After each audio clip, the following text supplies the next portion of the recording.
Quthbullapur revenue అధికారులపై Hydraa commissioner Ranganath ఆగ్రహం వ్యక్తం చేశారు. జగద్గిరిగుట్ట డివిజన్లోని వెంకటేశ్వర స్వామి దేవాలయ గుట్ట భూమి కబ్జాకు గురవుతున్నా ఎందుకు పట్టించుకోవడం లేదని నిలదీశారు.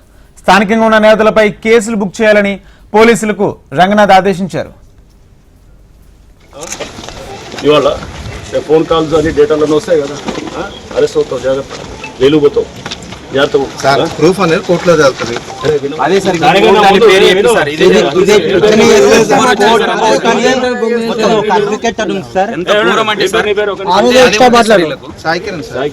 కోర్టులో వెళ్ళేది మేము ప్రాసిక్యూషన్ చేసి ఛార్జ్ షీట్ వేసిన తర్వాత అర్థమైందా? ఈ ముందు జైలుకి పోతావు, జైలుకి పోయి ఆడ మొత్తం జరిగేది ఇదే ఇట్లా మాట్లాడతారు. సో కోర్టులో వెళ్తుంది, లేకపోతే ఇది కాదనమాట. ముందు జరిగేది తతంగం చట్టపరంగా చేయాల్సినంత చేస్తాం. నువ్వు చేసి ఇప్పుడు అంతా కబ్జాలు చేసుకుంటూ మేము అప్పుడు చూసుకుంటాం. తెలియదు చూపించావు, జాగ్రత్త, బచ్చాడు నువ్వు వచ్చేస్తాం, జాగ్రత్త. ఇప్పుడు ఇదంతా కబ్జా చేస్తాం.